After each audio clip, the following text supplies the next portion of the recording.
Dieter and Hutch back with you. Happy Thanksgiving to everybody. And let's talk 49ers and Browns because this game is way more interesting than it has any right to be, Jake. Yeah. This is if Cleveland played itself in practice, would the defense outscore the offense? Yeah, it would. I mean, without question. I guarantee if you were to ask the players, they would probably tell you that that has happened this It year. it is jarring to watch a football team be so good on one side of the ball and so bad on the other that I couldn't even get over it as somewhat of, Yeah. obviously we're a 49er centered show, all this stuff, but like we try to be neutral observers. We try to just call it like we see it and to be honest about it and to not let biases get in the way, though they oftentimes do. Um, what's happening with the Cleveland Browns is football malpractice. It Like is. to allow a defense to be, and I'm not building them up into anything that they're not. This is not a hype machine thing. No one's talking about this. This Cleveland Browns defense is unbelievably good. Yeah. And this It's offense, crazy. Even this you look at offense, their depth pieces. I have a note in my I literally went through my notes and I went, "They have Shelby Harris it's as a backup?" so I'll just lay out kind of my big takeaway here. I mean, one, it's complete malpractice that the Cleveland Browns are allowing this to happen, that they can't put together any competency on offense to make this legitimately, and this is my point, like all-time great defense winning, right? Like there was an era where you could get by on just defense. We know that's not the case anymore. Clearly, Cleveland Browns. But the idea that they can't put together even a slightly competent offense to complement this defense feels, again, like almost criminal to me. Yeah. And when I watch this Browns defense, and we'll get into the minutia here in a second, it looks like the 2019 Niners defense to It's me. crazy. It's I literally went I texted you. I was like, "I don't know how you beat this team." And I know teams have quote unquote beat this defense, but like some of that, like I think the Patriots had the best game against them, and it didn't feel like domineering. Like No. it's not that you can't put a point, but like every yard is pretty brutal. Mm-hmm. And the Patriots were doing a lot of like RPOs, like very quick slants, Drake May scrambling, Right. and then had like Travion Henderson like break out for a couple big runs where Mm-hmm. the Niners don't have anybody with that level of speed. Patriots O line's also doing a hell of a job this They are. year. They're coached up. Um, yeah, I It just is it's a it is it's a wild. it's a really challenging defense to do anything against. So, and it's funny because the way that they're doing it is sort of the not the ideal because it's Kyle Shanahan's nightmare as expressly stated when Kyle Shanahan took over as the head coach of the 49ers. So why did they hire Robert Saleh from the Seattle Seahawks, Jacksonville Jaguars, the Gus Bradley cover three? It's because the rules of the 49ers offense were broken by a cover three defense in that iteration. And Kyle hated going up against it. And we know that there's been a tremendous amount of evolution in the defensive space since then.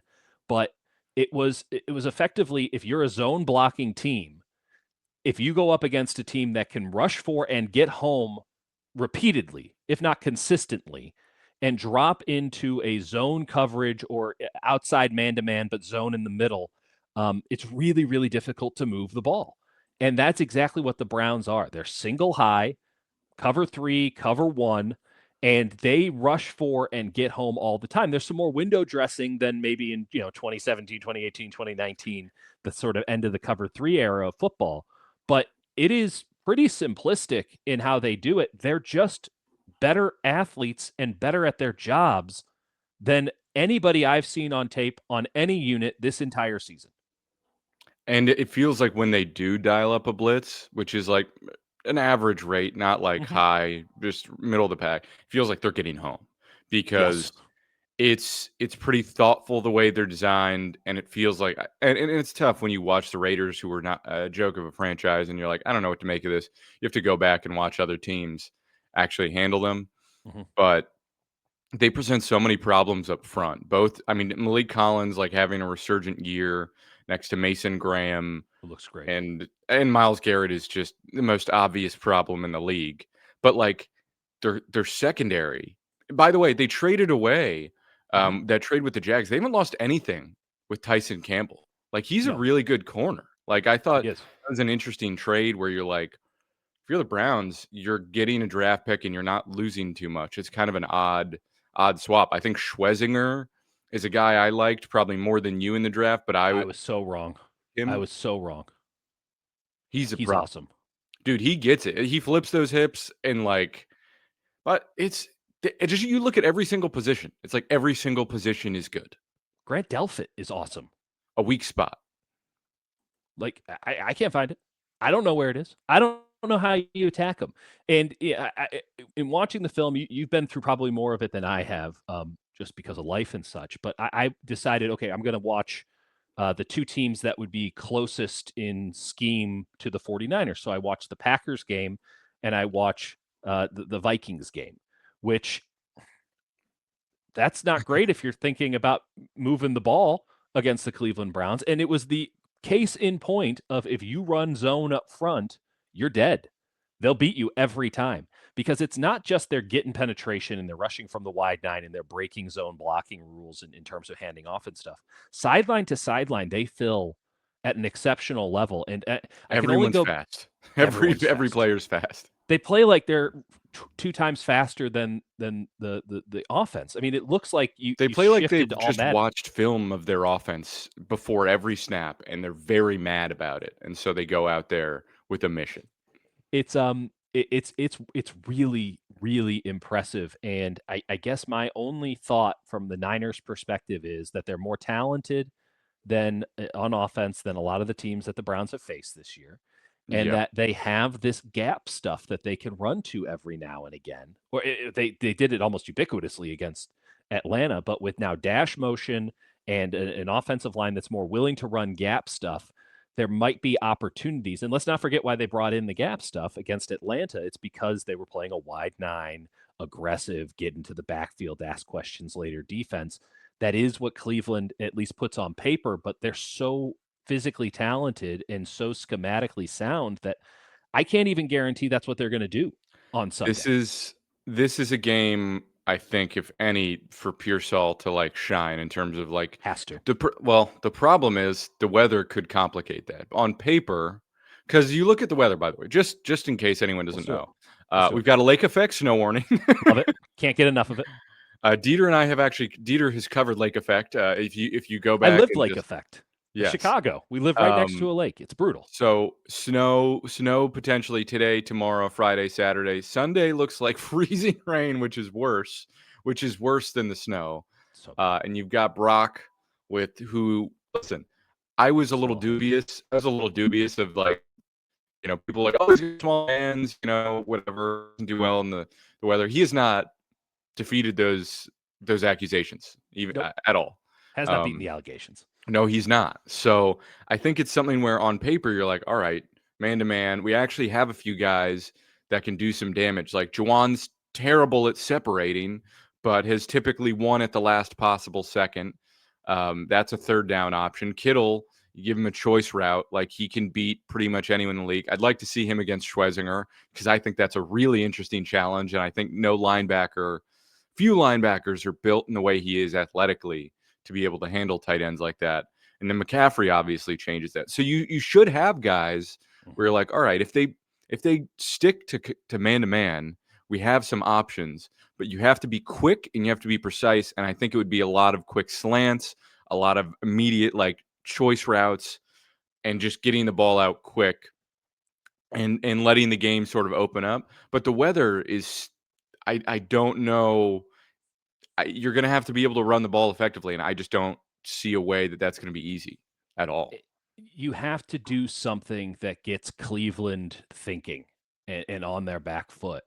And if you are just if you're a quarterback who's coming off a game where you couldn't throw it deep, and you're an offense that has really struggled. I know that it's been better as of late, and we have not talked Yeah, about the offensive line in the pejorative sense for about a month now, and they have deserved the lack of conversation, which is praise in the offensive line world. they're But when playing like the 14th to 12th best offensive line in the league. it might even be higher than that because there's Yeah, so it might. much True. crap underneath. Yeah, But yes, I that's mean true. they're playing average, which is somehow I'll say now 12th. superlative in the Yeah, modern game. But this is the kind of game where we've talked about the formula for the 49ers being four touchdowns and a turnover. It might have to be 2 touchdowns and 2 turnovers. I mean, it might have to be closer to the Carolina game where they put up no style points I than mean, anything. I'll say this point blank. I mean, they're going to get a turnover from the Browns. Yeah, okay. Let's switch to that. Enough of my Shedeur effusive Sanders praise. time. Should we talk It's about Shedeur Shedeur Sanders Sanders? time. Uh, Jake, I Let me warned just. you. Yeah, go Yeah, ahead. you go Go ahead. first. Well, Okay. Well, okay. I So warned you. Yeah, go ahead. Dieter did warn me. Here's the thing: the media has done a really outstandingly poor job. I mean, modern media, sports media is not set up to cover players Right. in terms of like the actual discrete, what are they doing on the field portion of, playing football. Right. It's about the narrative and it's about the context. And Shador Sanders obviously doing a lot of things that are just cringeworthy this year, drawing attention to himself, doesn't help that. Uh, but it makes it so that I have not seen anyone like actually break down how Shador Sanders has played. It's like these national media members speaking in broad terms about how he showed up and he showed people that like he's a real player. Like What the it's fuck are you talking I about? watched You're it. right. It's nauseating. Yeah. He's an influencer more than anything else. He's got So his own logo. It's like, dude, so I don't care. Have all of that stuff, but you have to talk about how he plays. And right. clearly, no one watched Raiders Browns. That's what I figured out. Understandably fair Yeah, because it's fair, fair. it's slop on either side. Yeah. Um, so let me just say, like, I graded out Purdy and I graded out Shador Sanders. Shador Sanders was like terrible. Yeah. Um, I will say to his credit, or to defend him a little bit, Hmm. he's got maybe the worst receiving core in the league, and Jerry Jeudy is loafing.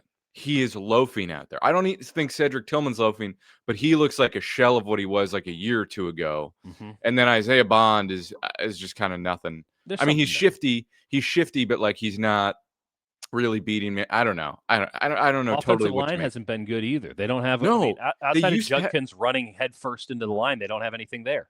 That was one of the most jarring things is like this is an offensive line that on paper you're like, oh, this is like a murderer's row. Like you genuinely you go Batonio, Posich, Wyatt Teller, Jack Conklin, whatever. Cam Robinson's garbage, but like I mean, he just is. Every team That trades was a tell. this. By the way, the Yeah, Cam Robinson trade was such a tell. You're trading for Cam Robinson, where anybody who's actually watching film knows that Cam Robinson was never that good and right, has been washed for a very long time. And the Browns are out here being like, oh, let's go get him again on right. brand recognition. Like, what are we doing here? It's Bad, the same thing with bad. Lake and Tomlinson. Well, So 5 years to ago, sure. to Sanders' credit, he's working against a lot. Yeah. What they do have is two sick tight ends in Mm-hmm. Fannin and Njoku. Mm-hmm. Love what they've got going on there. Yep. But like just in terms of like watching it, I graded out. He had 3 terrible plays, Yep. five bad plays, Mm-hmm. 11 neutral, one very good, where he goes off platform and hucks it about 50 yards. Fucking phenomenal throw. It was a great throw. Outside of that, didn't grade another good play on his part. The interception he threw, where he stared down Judy. There's 3 men in the area. There's 2 sitting underneath. It's never open. I literally have in my notes. You never, ever, ever, ever throw that ball. Terrible. Yeah. 2 plays. Well, not 2 plays later, but the next drive. Happy feet early. Bails on the pocket before Judy breaks free. Right. No reason to bail there. And then there's another one where I think it's either Tillman or Judy is wide open. Yes. It Wide was open Judy. for yeah, you're right. It's Judy. It's at the Q2 404 mark, I know and exactly the what it is. Yeah. Raiders just blow the coverage completely. It's like Totally. cover 3, and one guy just bails for no reason whatsoever. He has him Yeah. covered, just decides to stop playing defense. And Right. Jerry Jeudy is open, and I shit you not, 25, like a circle around him of 25 to 30 yards. Yep. He's open. Shador waits for no discernible reason Yep. at all, waits until the window starts to close, and he takes a shot for no reason. Mm-hmm. So for me, the internal clock, he can scramble and he can buy time like when he feels it, but the internal clock's slow and Awful. he's not seeing it. Like he's No. throw it. Like the amount of times I was like, what are you waiting for? And again, first real game. So there's like some difference there. But if you want to ask in terms of like, Raiders. was it good? Which people are like legitimately claiming it was an impressive performance. It's It's the dumbest shit objectively I've bad. ever heard. It's the dumbest shit And I and ever I heard. don't have anything against him. Like I wasn't very high on him in the I was high. draft. I liked him. Yeah. But like I came into this with an open mind. I was like genuinely curious, like, how did he play? How did he look? And again, a lot of factors going against him, but like a lot not. A lot of stuff that's very clear and very dictated where he just doesn't see it or doesn't feel it. And again, first game, but like not impressive at all, It's the except for first the one throw. it's the first game in a dome against a Raiders team that you use the word slop. I can't beat that. I mean, to say that They they're should be put disorganized. down. Yeah, right? Like The it's over now. organization should end. It's they fire Chip Kelly. I mean, their offensive line coach is Pete Carroll's son. Their defense is It's almost, embarrassing. yeah. I was gonna say that O line is a problem. It's like, oh, who's the O line coach? Yeah. But and their defense is just at least they knew coming into the season that their defense was going to suck because they don't have any players, but they also don't run anything interesting, right? They run a defense.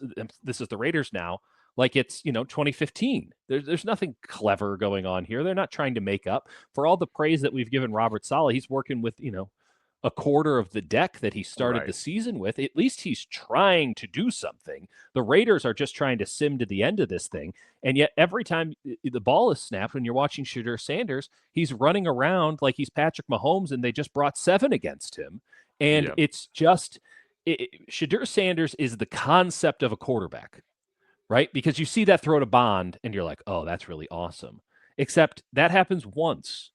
And this isn't like you're a defensive end and you get 1 sack a game and you end the season with 17. Yeah. It's so inconsistent and so scatterbrained. He is breaking, as you noted, he breaks out. He's always trying to be on the run, even though when the play is not for that. He's trying to create new pockets on the outside, even if his pocket is a-okay as it stands. And it is there's only one way to describe the way that they played football. And again, it's one game. It's not a great sample size, but it is Big 12 nonsense. And it's the Yeah. thing that we talk about all the time during draft portion. Like, how much of this is him being good, and how much of this, and this is any player, and how much of this is just that the Big 12 is a joke and it's just a pop a shot league, and all the qualms that people had about Shedeur, which were totally fair in the moment, that I overlooked far more than you, because you go, well, he'll be in an NFL environment. He knows that he can't get away with that stuff, that this sort of I'll just feel it out backyard football nonsense is going to go away pretty quickly once you get into the league. And Kevin Stefanski is your head coach. Like, that should help. It has not gone away. And No. when in doubt, he goes back to backyard football. If the 49ers don't get turnovers from him, multiple, they've messed up colossally, because this is It's the easiest challenge that they're going to no face all question. year. It's something where you go back to, like you said, to that Colorado tape, and there are just so many examples of you're like, all right, well, maybe this is just like part of the nature of the offense, and their style is to just buy time and look for the shot play. Mhm. But I think just his nature as a quarterback is that it's to try and get outside the pocket and buy time and think he'll always have the time to make a play and sort of think a little higher of his actual skill set than what he has.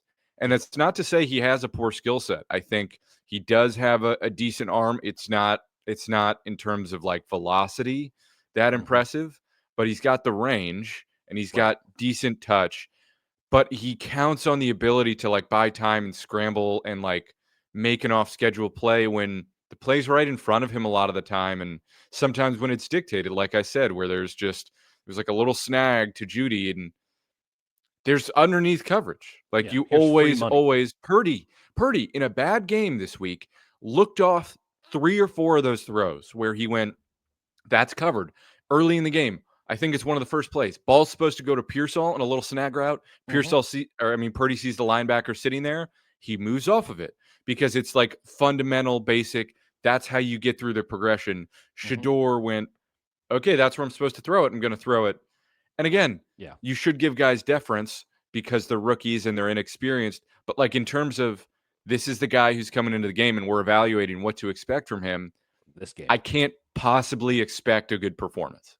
No, it is really quite jarring to watch, and yeah, giving ourselves a little bit of deference here. Not that I'm maybe covering my ass because I did have a late first round grade on him because I thought there was a feel to the game which can't really be taught and is important in the modern Right. NFL. He also could But have gotten to, like, decent spot and had, some weapons around him and I don't know. And a team that, like, bought into what he was, but as a team that's, like, fighting, having him on the roster, like, Stefanski's clearly unhappy. Yes.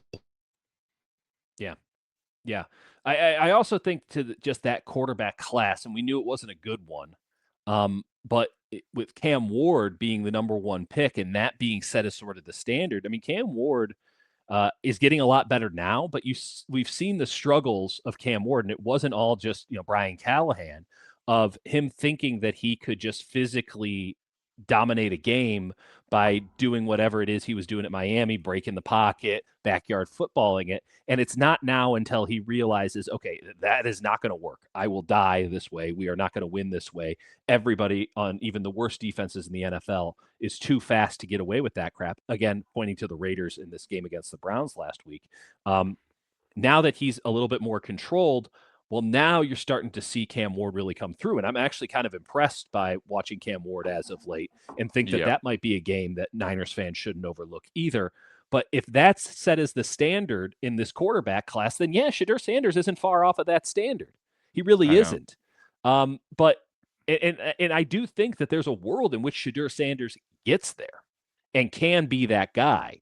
But it's not going to be after 1 week. It's not going to be on Sunday. No. And the Niners have to take full advantage because, again, going back to the main takeaway that you and I both have, having tried to break down this film a little bit here on a short week, is this Browns defense is going to make your life hell. And it is going to challenge this 49ers offense, even if Brock Purdy is capable of pushing the ball downfield in a way that he was against Arizona, wasn't against the Panthers. If he's back on his game, it's still going to look pretty ugly because these Browns absolutely fly. And if anything, they have not quit whatsoever. Their tape from early in the season looks the same as their tape late in the season. I thought this last tape looked even better than even a few weeks ago.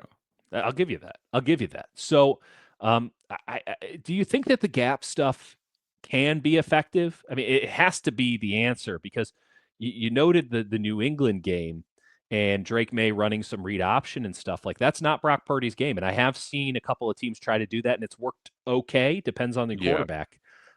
They did That run, like, a nice little, like, sort of fake play action toss to Travion Henderson that I really liked. okay? Um, Yeah, in terms of, like, taking advantage of some aggression. It's not the same as, like, where the 49ers took advantage of the Falcons or how their own defense runs, but there is some opportunity there.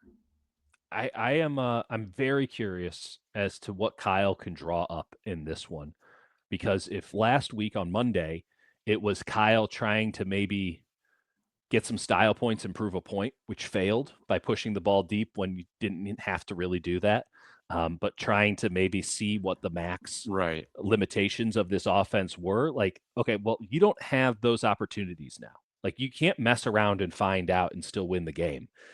You're going to have to be on your P's and Q's from the jump. And that, as you noted, means getting the ball out of your hands Brock's quickly. gonna have to run too. Like, this is gonna be he's gonna have to be a mobile game.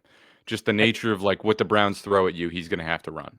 I think that they're going to have to be tricky, like to a T. They're going to have to be tricky. They're going to have to throw stuff at the Browns that they haven't shown anybody yet. And that might mean a couple of trick It might plays. be some college shit. It Right. might be some, like, genuine RPO, just just like the stuff I'm running with my Western Kentucky dynasty in Right. 2038, where Right. we're running the triple option or running, like, RPOs with 2 different options. It's interesting. I noted on the recap show on Tuesday that it does feel like the Niners start sort of beta testing stuff that they're going to do in future weeks against some opponents, and they'll toss it in, just sprinkle it in there a little bit, Yeah. see how it feels, so that there's a little bit of a tread on the tire for when you run it full bore. So for example, running a couple gap plays when they hadn't run really any of them against Tampa, and then busting it out against Atlanta down the line. There was a play against the Panthers that I said they ran wishbone for a Oh, play yeah. where they had 2 up backs and a guy in the backfield, and it wouldn't shock me in the least bit if we saw that formation a couple of times. As weird as this is gonna sound to anyone who follows the 49ers on a regular basis, this is the biggest use check game of the year. Big Like, time. they have to figure out ways to not just get him the ball, but to put him in ways that really make the Browns stop for just a half second and go, "Wait, what the hell is that guy doing?" While someone We're else gonna is doing something on the other side. I think we're gonna see a lot of Farrell, Kittle, and Juice in this game. Okay. I mean, the Farrell aspect of it scares me I a little mean, bit, but there's no yeah, alternative. there's no alternative. That's who you got, and he was better and then was worse, and you don't really know what to expect from him. He's good with gap stuff. It's when he was bad is when they were running the straight zone stuff, but when they get to Yeah, gap, he he's better. doesn't the lateral movement on sort of on a track, he seems to, like, struggle to keep engaged, Yeah. like, he falls off too quickly.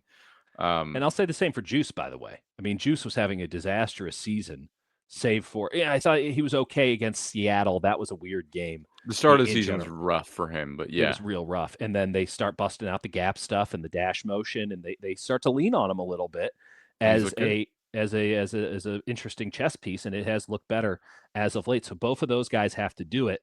I also just can't get over, and it feels ridiculous at this point in the show to bring this up now because it should have been the lead. You got Miles Garrett. Okay, we all know that Miles Garrett is maybe as good as anybody to ever do this thing. I mean, the closest thing to Lawrence Taylor since Lawrence Taylor, maybe Reggie White. I don't know what he is a freak. He is Yeah. 10 out of 10. Trent has had issues with power this year. Now, Miles Garrett's given it to you any which way you want. Beat you with speed, beat you with power, beat you with technique. He's beating you. Do you have to put in a chip block or help Trent Williams in this game, or can you? Because Yeah, I mean, they're not gonna leave him fully on an island. They just and that's and what they and I do, though. no, they Then, don't. No, they well, don't. They don't fully do that. They help Trent a little bit.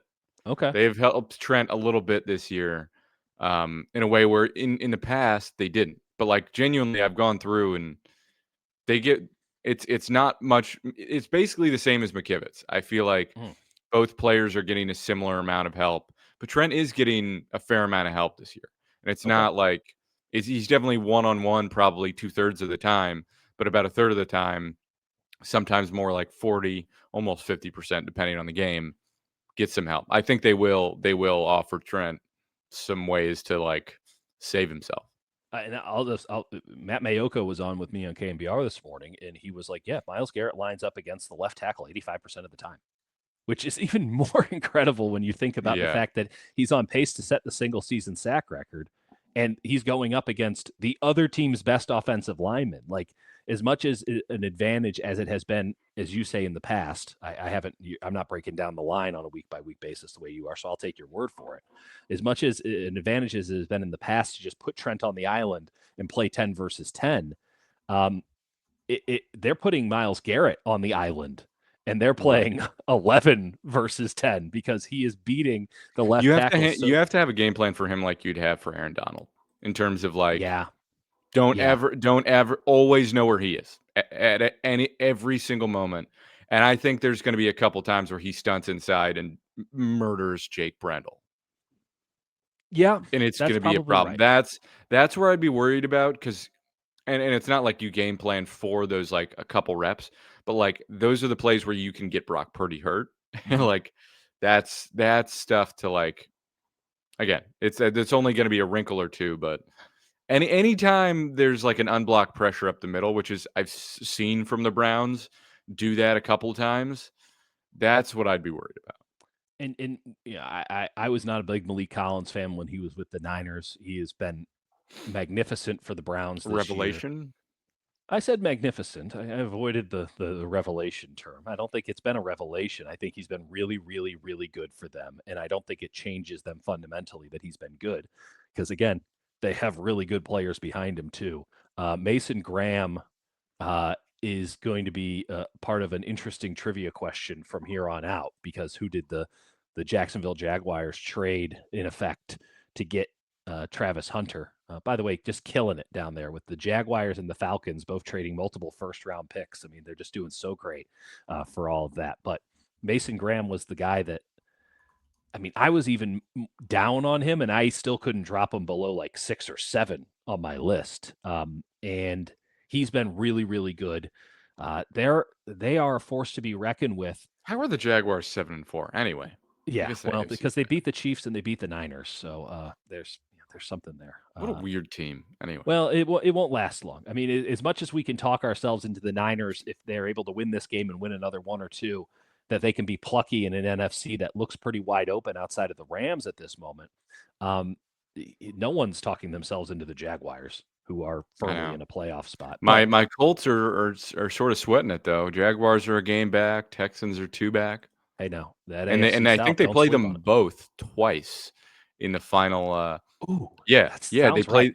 played yeah, by the way, the Colts, they go Texans, Jaguars, Seahawks, Niners, Jaguars, Texans. Jeez Louise. Isn't that insane that they set the schedule up like that? Well, nothing is insane with the NFL schedule makers. I'll leave it at that. But that is, I yeah, think they we're gonna. sweep the Jaguars, Well, and they might get swept by the Texans. we'll find out. We'll find out. Texans are playing a lot better Sorry, football this is as my of late. weekly Colts corner because Um, I could just get you involved with the Colts. It's I- this is the so my concern is that this game is going to look like the Texans game to keep it in the AFC South, where the Texans just if they got a lead, they dominated. But even the Texans are far more competent on the offensive end with all of their problems on that end than the Browns are. Um, yeah. can the Niners get 2 touchdowns in this game? Am I setting the Yeah. bar too low or too high? No, no, no, I think that's the appropriate bar. I think they can get 2 touchdowns. I think Can the Browns get 3 two? on offense, no. Okay. I think that is the absolute ceiling for the Browns in this game, is if Quinshon Judkins gets going and the Niners defense gets on its back foot, they start duoing the Niners in the rain, in the mud, they just can't stop them. They could get a couple. Um, But again, kind of noting that they beta test stuff. The Niners were in a lot of 40 stack last week against Carolina because they weren't concerned about him going over the top. And I think that they can run the same stuff this week, and that helps against the run significantly. what would you guess the total for this game is? 46. Oof, I almost think that's high. Well, I'll I tell you I'm an gonna interesting say I'm gambling gonna say aspect. 41.5. So you'll look that up, and let me tell you, this game started as Niners 7 point favorites on the road. It's gone down to 4.5, which is an insane shift. And perhaps that's just the total dropping down because of the weather. But there is, Brock Purdy throws 3 interceptions. You know what's coming with the Ooh, Cleveland defense. What number are you total's thinking? 37.5. Ooh, ooh, that's bad. We have to watch this. I don't watch any game with the total below 40 unless it's, Service Academy football, which might be I what we mean, get. this is gonna be Service Academy football. You joked about, with Juice a few weeks ago after the Dash stuff, Mm-hmm. of like, Do "Did you you feel feel like you like were you in the were in the Navy? Navy?" Yeah. We might get it this week. Listen, as much as I have a visceral negative reaction towards totals in the 37s, I want to be very clear about this. You For left the 1 week, midshipman? for 1 week only, I wish I was wearing my midshipman quarter set. For one I week think I only, think I have one. I have one too. if the Niners want to play Service Academy football, number one fan Dieter Kurtenbach. I've been waiting for 10 years for them to go one No game with wide Service. receivers. No None. wide receivers. No, Jawan Jennings is in there as a tight end, and he is out there blocking first and foremost. Like, this is what I want to see. Yeah. 2 things before, we get out of here. We'll Yeah. make a pick. Oh, We'll yeah. make a pick here. But I do wanna mention Brock Purdy just briefly in terms of, like, watching the all 22. Yeah. He needs to look at Demarcus Robinson because the amount of times he's dictating the ball to Juwan Jennings, and that's nearly an interception because Juwan can't physically separate, is maddening. It was in the end of the second quarter where Robinson had a slant. Purdy's looking at it, wide open, didn't take it. And then the window was closed. No idea why he didn't throw the ball. This was after the third interception. And then there's another time where and granted, you're trying to get the first down, but like he tried to force it to Jennings, almost got picked off again. More Jennings than Purdy's fault. But like Robinson was had a blaze out that he was like winning on, and he just does like Robinson's not playing badly. He just isn't getting No, looked at. there's a weirdness there It that I must be can't quite maddening for him. yeah, I mean, he did it to himself to a degree, right? He gets suspended for 3 games, but he looked so good Yeah. in camp. Everyone looked like they had chemistry with him. Mac did, Brock did. He disappears for 3 weeks, and it's like they forgot he existed, and that he kind of, for a stretch there, let's be clear, he's been playing better as of late. Not that anyone would know from the box score, but it's like he forgot how to play football. It was like such an Yeah. out of sight, out of mind thing, and it was like they brought him in as a street free agent, and all that momentum and chemistry they had in training camp just disappeared. It's It very was really bizarre. strange. Um, I'm gonna give you a pick here. I would love it. Uh, so it's something where watching the Browns offense, I have picked this as a loss for the 49ers since the start of time. Yeah, you've been I've going back and maintained forth. You've been having a hard time with this one over the last 12 hours. I have maintained from the start of the season the Niners are gonna lose this game. Mhm.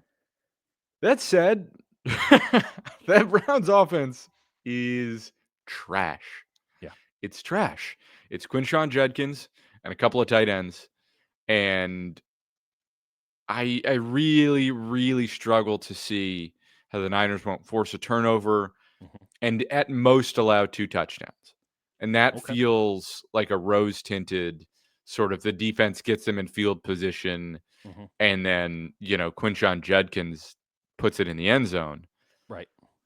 So I will, just based on the fact that I have picked this as a loss for the 49ers since the start of time, continue with that. Okay. I'm gonna stick with what I said at the start of the season. I'm just gonna say it. That said, I'm getting like a little bit of like a gut feel change, like a little sprinkle of Oh, my, you are so working through it right now. Just give me the score. I'm gonna say Browns 20, Niners 17. Okay. Okay. I am going to pick the 49ers. I'm going to pick the 49ers with this caveat. I do think that Shedeur Sanders is going to hit a deep one early in this game, and people are going to be freaking out. And the person that I want to freak out the least about this is not you, is not our wonderful, beautiful watchers. It's not the comment. It's nothing. It's Robert Saleh, because I imagine that Robert Saleh is going to want to put 8 in the box repeatedly, and that if Shedeur hits him over the top, it would be natural to think, I gotta take one guy out of there and put him back in coverage. Don't do it. Dare that kid to throw 4 deep balls and win on those 4 deep balls alone, because he will not do it. He will not do it. And I'll eat the crow, and we'll all have a grand old time on Monday in terms of talking about this team, if indeed he does. That's the game plan. It's kind of like going back to the Warriors. Like, you can let James Harden go to town as much as he wants. Don't let the other guys get going. Keep the ball in Shadeur's hands. Let him beat you, because he won't. Yeah. One He more won't do it. prediction. Yeah, Sky Moore might house one. Like, I mean, it's tough sledding in the mud. He might get brought literally. down, but like he has been He's on one close. for a few weeks. And the Niners, I think, are number one in special teams EPA. We have not talked about special teams No, nearly enough. no, But like because they haven't had the only kicker who's missed a field goal for them was Jake Moody this mm-hmm, year, which is just mm-hmm, an awesome stat. mm-hmm. Like special teams has been great and it has mattered. Saran Neal was somebody who I openly And was Nick Martin. asking, what is it you're saying you're doing? Yep, Nick Martin has popped a little bit as of late. Gifford is very good on special teams. Luke Farrell's pretty good on special teams. They got some. Curtis Robinson was really good on special teams. So there are some dudes there, but I do need to shout out Saran Neal, who over the last 5 or 6 weeks has looked awesome, has made impact plays in special teams, and looks like he is everywhere. I get it now. I was doubting the It vision, was a Brant bit it Boyer. was a bit for a while. It was a bit for a while. It is not a bit. He was right. I was wrong. He was right.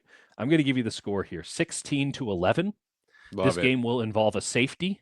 It will involve multiple missed extra points, one for Love it. both teams. And I think the Niners are the only team that scores a touchdown in this game. I think that's an outstanding prediction. Another prediction that if you're not subscribed, you will subscribe by the end of this. That's a prediction. Or Jake's going to Yeah. find you. Anyway, I don't know if we're putting this out on Thanksgiving or Friday, but enjoy Thanksgiving Yeah. and Happy Thanksgiving to everybody. enjoy this game, which will be really painful if you're a fan, but also like sick in a really awful way. Let's move ourselves emotionally. Let's all step away and just take in the spectacle that is the highest level of football that can be played in the world. The NFL is going to put out something this ass ugly. What a beautiful, dynamic, It's confusing fantastic. sport. Can't wait Service for college Academy football. football. Let's do Yeah, it. See you, let's folks. do it. Bye.